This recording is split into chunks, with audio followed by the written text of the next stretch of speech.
농구 신한은행과 삼성생명의 경기입니다. 우선 이번 경기에는 김한별의 복귀 소식이 있죠.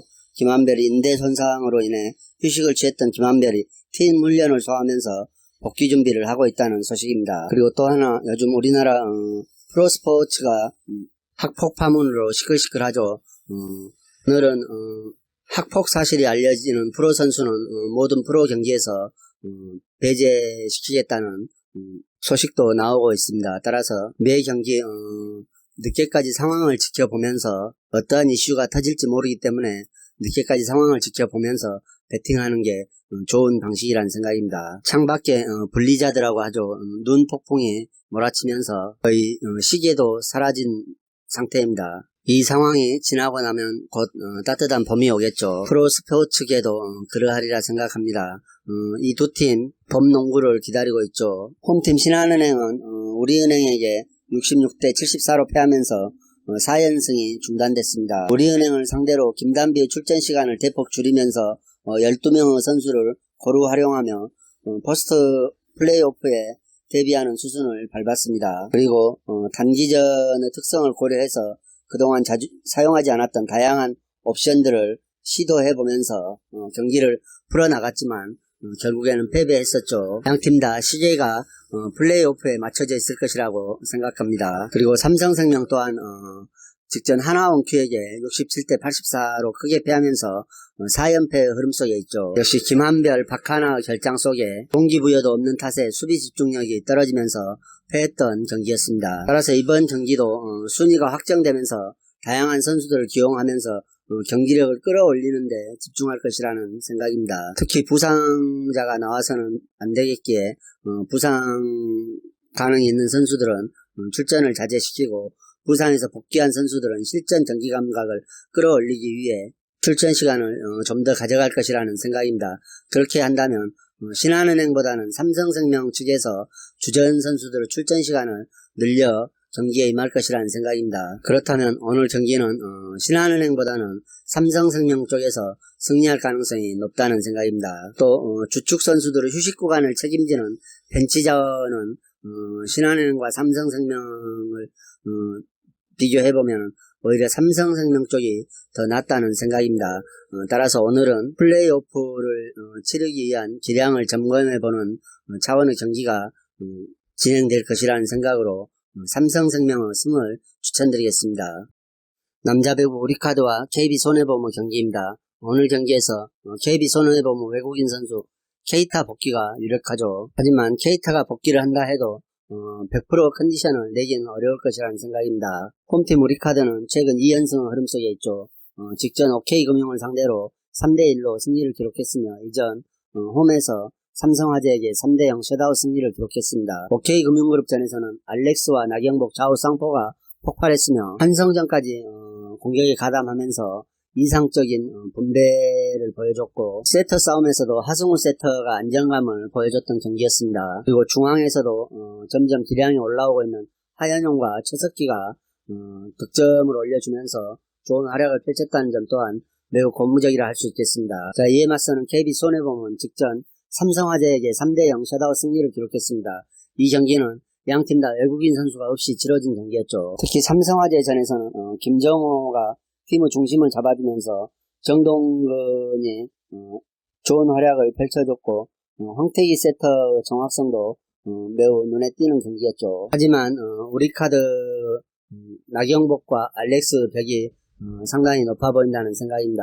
케이타에 대한 의존도가 매우 높았던 KB손해보험 입장에서는 케이타가 이번 경기에 복귀를 한다 해도 정상 컨디션을 100% 발휘할 수는 없을 것이라는 생각이기 때문에 플레이 자체가 위축될 수도 있을 것이라는 생각이며 특히 팀 리시브 효율성에서 상위권을 유지하고 있는 우리카드를 상대로 KB손해보험 강서부가 잘 먹힐 수 있을지 의심이 되는 대목이며 역시 수비보다 공격적인 측면에서 우리카드가 훨씬 더 우위에 있다는 생각으로 이 경기는 우리카드 승과 헨승까지 추천드리겠습니다. 특히 우리카드 알렉스가 이 경기를 벼르고 있겠죠. 왜냐하면 4차전에서 그러니까 KB손해보험과 지난 맞대결에서 알렉스 항명 사태가 벌어졌죠. 이 경기에서 우쭐하던 알렉스가 꼬리를 내리고 다시 프로 선수 본연의 모습으로 돌아와 경기를 치러낸 점이 좋은 모습으로 작용하고 있지만 알렉스 본인에게는 다소 유쾌하지 않은 일로 기억되고 있겠죠. 따라서 알렉스가 오늘 한번 이를 내주지 않냐는 생각입니다. 따라서 이 경기는 우리카드 승과 펜승까지 추천드리겠습니다. 도로공사와 GS칼텍스 경기입니다. 우선 GS칼텍스가 올 시즌 도로공사를 상대로는 전승을 기록하고 있습니다. 그리고 역시 삼각편대가 위력을 떨치고 있죠. 도로공사 역시 최근 2연승을 기록하고 있지만 직전 흥국생명을 상대로 3대0 승리를 기록한 것은 경기력 이외의 문제였기 때문에 크게 주목받을 수는 없을 것이라는 생각입니다. 반면 GS칼텍스가 직전 KGC 인삼을 상대로 3대0 셧아웃 승리를 기록한 것은 팀의 분위기나 사기에 매우 좋은 영향력을 끼칠 것이라는 생각입니다. 다만 역시 GS칼텍스는 센터 한수지와 권민지가 전력에서 이탈해 있는 상황이고 IBK 기업은행과 치열한 3위 싸움을 펼치고 있는 도로공사 경기력이 이전 1, 2, 3, 4라운드 맞대결보다는 많이 올라와 있다는 평가를 받고 있어 이번 경기는 풀세트 접전 가능성을 배제할 수 없는 타이밍이라는 생각입니다. 따라서 이 경기는 승패를 고려해보기보다는 오버를 선택해보시는 게 가장 좋은 선택이라는 생각입니다. 최근 6경기에서 5승 1패로 좋은 성과를 내고 있는 도로공사가 해윤아나 정대영 등 센터진까지 좋은 활약을 펼쳐주고 있기 때문에 GS칼텍스보다 다양한 지표에서 열세에 놓인 건 사실이나 순위 싸움에 대한 동기부여가 충분하고 경기력 자체가 많이 올라와 있다는 생각으로 이번 경기는 접전의 양상이 펼쳐질 것이라는 생각입니다. 따라서 풀세트까지도 충분히 고려해 볼 수 있을 것이라는 생각이며 이에 따라 오버를 선택해 보시는 게 가장 좋은 선택이라는 생각입니다.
프리미어리그 번니와 풀러무 경기입니다. 두 팀 다 하위권에 처져 있지만 모두 직전 경기에 승리했죠. 따라서 번니가 리그 시즌 두 번째 연승에 성공할 수 있을지 귀추가 주목되는 경기입니다. 번니는 최근 6경기에서 3승 1무 2패를 기록하고 있죠.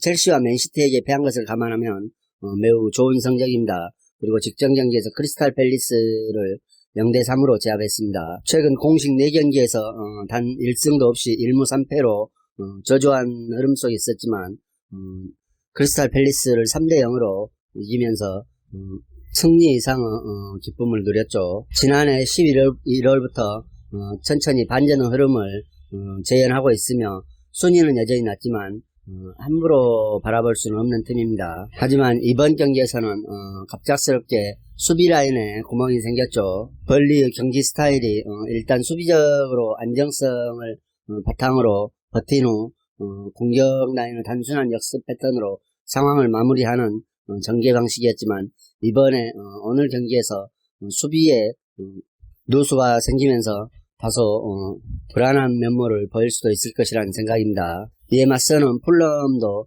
직전 갑작스럽게 주력 자원들을 잃은 에버턴을 상대로 2대0 완승을 따내면서 좋은 분위기를 이어오고 있습니다. 최근 4경기에서 무려 3회에 걸쳐 무승부를 기록하면서 고춧가루 역할을 제대로 해왔고 에버턴에게 승리하면서 리그 12경기 무승의 늪에서 탈출했죠. 그리고 이를 통해 잔류권에도 한 발 다가갈 수 있는 기틀을 마련했다는 생각입니다. 물론 잔류권과는 여전히 거리가 멀기 때문에 매 경기마다 승점이 요구되고 있지만 최근 풀럼의 행보로 보아 승점 1점 정도는 가능해 보인다는 생각입니다. 특히 최전방에 결정력에 고민이 많았던 풀럼이 새로 영입한 마자가 지난 라운드에서 두 골을 터뜨리며 결정력 부족을 어느 정도 해소해 줄 수 있을 것이라는 기대가 있어 오늘 경기도 어느 정도 기대를 해볼 수가 있을 것이라는 생각입니다. 마침 벌리가 수비 자원 누수가 있죠. 자, 벌리와 풀럼은 최근 5번의 맞대결에서 벌리가 4승 1패로 좋은 성적을 기록하고 있습니다. 하지만 이번 경기 기회를 잡은 풀럼을 무시해서는 안 될 것이라는 생각이죠. 최근 끈끈한 면모를 보여주고 있고 직전 경기에서 승리한 풀럼이 핵심 수비 자원들이 이탈한 벌리를 상대로 대등한 경기력을 선보이며 무승부 이상의 결과를 낼 수 있을 것이라는 생각입니다. 따라서 이 경기는 양팀 무승부와 그렇게 많은 골이 나지 않을 것이라는 생각으로 2.5점 기준점 언더를 예상해 보겠습니다. 라리가 12위 레반테와 1위 에이티 마드리드 경기입니다. 홈팀 레반테는 직전 오사수전에서 0대1로 패배를 당하면서 홈 9경기 연속 무패 행진이 깨졌죠. 그리고 상대가 최하위권인 오사수나였기에 더욱더 충격적이었습니다. 물론 그 경기에서 레반테가 자랑하는 투톱이 가동되지는 않았지만 두 선수를 제외하면 득점을 기대할 수 없는 것이 매우 안타까운 현실이라 할 수 있겠습니다. 따라서 이번에 1위 팀을 상대로 좋은 경기를 펼치리라고는 거의 예견할 수가 없죠. 이에 맞서는 에이티 마드리드는 리그 1위에 랭크되어 있습니다. 직전 그라나다 원정에서 2대1로 승리를 거두며 원정 5연승 행진을 이어오고 있습니다. 그리고 주전급 선수들 중에 코로나19에 감염됐던 선수들이 돌아오면서 이전보다 전력이 훨씬 더 강해진 상황입니다. 물론 백업 자원들은 코로나19 감염자들이 발생했지만 주전급 선수들이 돌아오면서 전력이 훨씬 더 강해졌다는 평가입니다. 따라서 이번 경기도 쉽게 리드를 잡으면서 원정에서 연승을 이어나갈 수 있을 것이라는 생각입니다. 물론 레반테가 이 경기를 대비해 아무리 로테이션을 시도했다 하더라도 오사수나에게 패배를 한 것은, 그것도 홈에서 오사수나에게 패배를 한 것은 충격적인 결과였죠.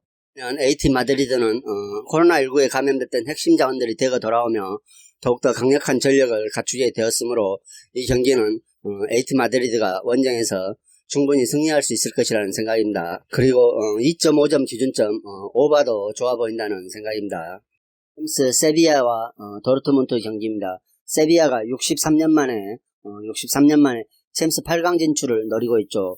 최근 흐름은 파죽지세라 해도 과언은 아닐 것입니다. 따라서 오늘 치루는 도르트문트와 16강전 1차전이 세비야는 홈에서 매우 중요한 일정이라 할 수 있겠습니다. 최근 9경기에서 공식 9경기에서 모두 승리를 기록했죠. 세비야가 컵대회에서 바르셀로나를 2대0으로 이기면서 완전히 상승세 분위기를 타고 있습니다. 특히 탁월한 골 감각으로 엮어진 날카로운 역습으로 상대를 무너뜨려 득점을 이루는 방식이 주요하고 있죠. 따라서 이러한 방식은 수비 라인이 높은 도르트문트를 경기 내내 흔들 수 있을 것이라는 생각입니다. 그리고 선수단의 체력적인 문제도 관리를 해오면서 이 경기를 충분히 대비했다는 평가가 있죠. 자, 이에 맞서는 도르트문트는 거의 비상시국에 접어들었습니다. 구단에서 소리도 많고 경기력도 매우 좋지 않죠. 최근 공식 5경기에서 2승 1무 2패로 나름 고전하고 있는 모습입니다. 직전 프라이부르크에게도 2대1로 패했죠. 그리고 호펜하임과 홈에서 2대2로 무승부를 기록하는 등 승리를 챙기지 못해 매우 아쉬운 부분입니다. 특히 수비 라인이 흔들리면서 연속되는 위기를 겪고 있죠. 하지만 공격적인 측면에서는 무시할 수 없는 팀이라는 평가입니다. 그리고 어제 라이프치히 경기를 봐도 독일이 코로나 영향으로 자국에서 챔스를 치르지 않기 때문에 도르트문트도 홈에서 챔스를 치르지 못하고 다른 나라에서 치를 가능성이 큽니다. 따라서 도르트문트가 이번 일정은 설렁설렁하고 다음 경기에 홈에서 바짝 독을 올리겠다는 가능성은 아예 없죠. 따라서 이번 경기부터 호기롭게 나설 수도 있을 것이라는 생각입니다. 하지만 도르트문트가 스페인 원정에서는 다소 약하다는 점, 그리고 최근 흐름이 별로 좋지 않다는 점 등을 고려해 볼 때 이 경기는 세비야가 큰 결점 없이 승리할 수 있을 것이라는 생각입니다. 홈팀 세비야의 승을 추천드리겠습니다. 챔스 포르투와 유벤투스 경기입니다. 홈팀 포르투는 최근 리그에서 3연속 무승부를 기록하고 있습니다. 직전 보아비스타전에서도 2대2 무승부에 그치며 최근 멀티 실점을 계속해서 내주고 있는 만큼 수비 불안이 가속화되고 있습니다. 특히 주포 타레미는 챔스에서는 완전히 다른 선수가 되죠.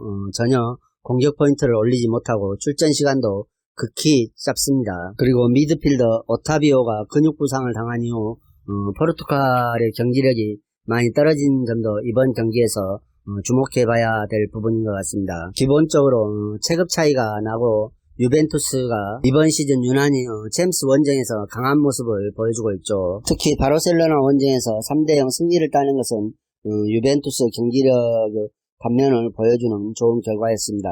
다만 쿼드라도가 부상으로 인해 결장할 것이라는 소식은 유벤투스에게는 매우 안 좋은 흐름으로 작용할 것이라는 생각입니다. 최근 일정에서 양팀 모두 리그에서 좋지 않은 흐름을 보여줬죠. 유벤투스도 나폴리에게 패했습니다. 하지만 유벤투스가 챔스에 더 집중력을 보여주고 있는 상황이므로 체급 차이가 있는 만큼 이 경기는 유벤투스가 원정에서 충분히 승리할 수 있을 것이라는 생각입니다. 포르투 홈 공격력이 정평이 나 있지만 최근 수비력이 너무 불안한 모습을 보여주고 있음을 고려하고 유벤투스가 챔스에서 특히 챔스 원정에서 완벽한 경기력을 선보이는 팀이라는 것을 고려해볼 때 이 경기는 유벤투스가 충분히 승리할 수 있을 것이라는 생각입니다.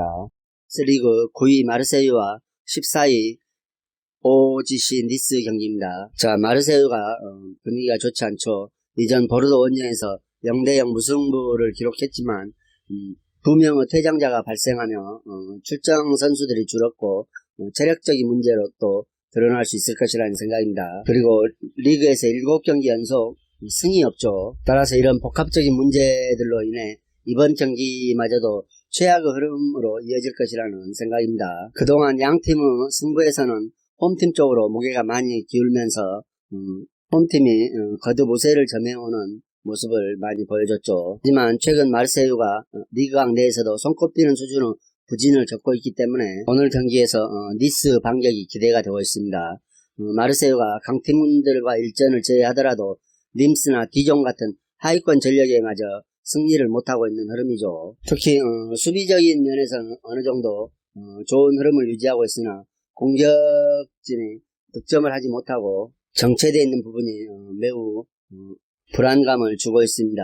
특히 주 공격수들이 모두 이탈에 부진을 겪고 있는 상황이죠. 또 지난 경기 퇴장 징계로 인한 이탈 또한 매우 우려가 되는 부분이며 이번 경기에서도 득점에 대한 기대감이 완전히 떨어져 있는 상태입니다. 이에 맞서는 니스 또한 뼈아픈 전력 누수가 있죠. 팀 내 공수 핵심을 맡고 있는 국지간 자원들의 이탈이 두드러지고 있습니다. 따라서 정상적인 전력이 가동될 수가 없겠죠. 이러한 흐름이 이들이 계속해서 부진을 이어가고 있는 큰 이유 중에 하나입니다.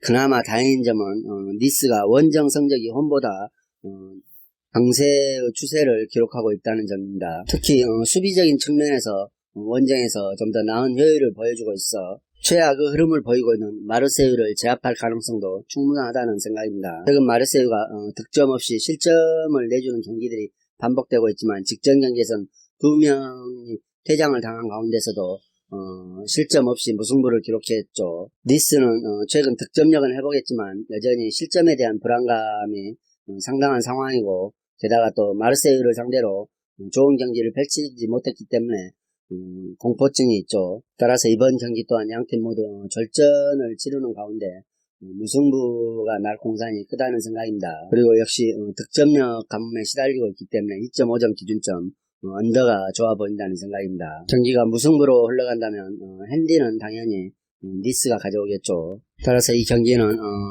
마르세유 마헨 패와 언더를 예상해 보겠습니다. 이상으로 경기 분석을 마치겠으며 여러분들의 좋은 결과가 있기를 기원하겠습니다. 그리고 오늘의 분석이 여러분들에게 조금이나마 도움이 되셨다고 생각하면 구독과 좋아요도 꼭 부탁드립니다.